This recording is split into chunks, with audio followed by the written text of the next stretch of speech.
Welcome to AD Academy. The main motto of this channel is AI for Aam Janta. My name is Dr. Ayan Devnath. I am an IIT Delhi alumni and Fulbright research scholar at Harvard University. I have total 9+ years of experience in the field of artificial intelligence, deep learning, machine learning, NLP, generative AI. Let's watch this video. Welcome to my metaverse. इसी playlist का कुछ पिछले video में मैंने details में discuss किया है about the transformer architecture. Transformer कैसे काम करते हैं, कैसे हम लोग एक इनपुट टेक्स्ट को देते हैं in the encoder part of the transformer, then उसके बाद कैसे कॉन्टेक्स्ट वेक्टर जनरेट होता है जो डिकोडर पार्ट में जाता है, एंड देन डिकोडर पार्ट कैसे टेक्स्ट को जनरेट करते हैं। अगर आपको ट्रांसफार्मर के आर्किटेक्चर के बारे में जानना है देन आप पुराने वीडियो देख सकते हो। इन समरी ट्रांसफार्मर का दो मेन पार्ट होता है, एक होता है इनकोडर एंड दूसरा होता है डिकोडर। बट इस वीडियो में मैं डिस्कस करूंगा about various architectures of transformer. First variation is encoder only model. Encoder only model sequence to sequence task के लिए बहुत अच्छे से काम करता है।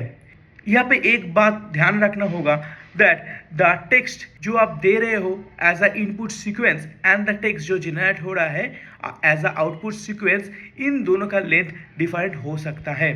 Encoder only model generally use होता है क्लासिफिकेशन टास्क के लिए, जैसे फॉर सेंटिमेंट एनालिसिस।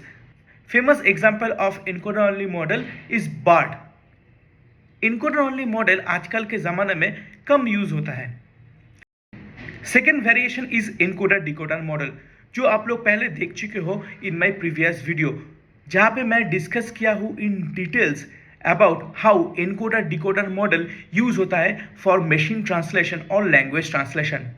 तो इसका मतलब हुआ encoder decoder model mostly use होता है for sequence to sequence task. यहाँ पे एक बात ध्यान रखना है दैट जो टेक्स्ट आप भेज रहे हो एज एन इनपुट सीक्वेंस और जो टेक्स्ट जनरेट हो रहा है एज एन आउटपुट सीक्वेंस, इन दोनों का जो लेंथ है वो वैरी कर सकता है।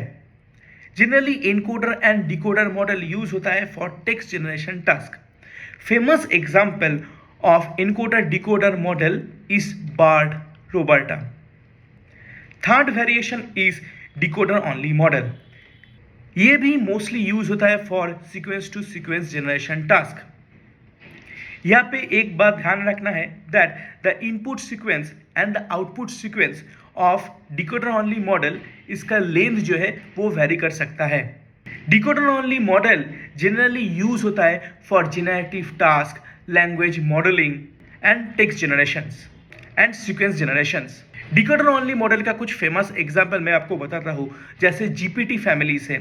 जैसे आप चैट जीपीटी यूज़ करते हो तो चैट जीपीटी के पीछे क्या यूज़ हो रहा है, डिकोडर ओनली मॉडल यूज़ हो रहा है। जीपीटी का बहुत सारा वेरिएशंस है, जैसे जीपीटी 2 हो गया, जीपीटी 3 हो गया, जीपीटी 3.5, अभी नए जीपीटी 4 आ गया है। इसके अलावा भी और कुछ फेमस प्रीटेन मॉडल्स है इन डिकोडर ओनली मॉडल, जिसका एग्जाम्पल्स है bloom, jurassic, llama and many more. तो ये वीडियो जो था वो बहुत शॉर्ट था एंड इन्फॉर्मेशन प्रोवाइड कर रहा है about various architecture of transformer. अगर ये वीडियो आपको पसंद आया हो तो आप ये चैनल को सब्सक्राइब कीजिए, क्योंकि मैं इसी तरह का और भी वीडियो बनाऊंगा। एंड ये वीडियो को शेयर कीजिए आपके सारे दोस्तों के साथ जो डेटा साइंस एंथुसियास्ट है और जिसको जेनरेटिव एआई फील्ड में जाना है, ताकि उसको बहुत अच्छा खासा पैसा मिले इन इस न्यू जॉब रोल।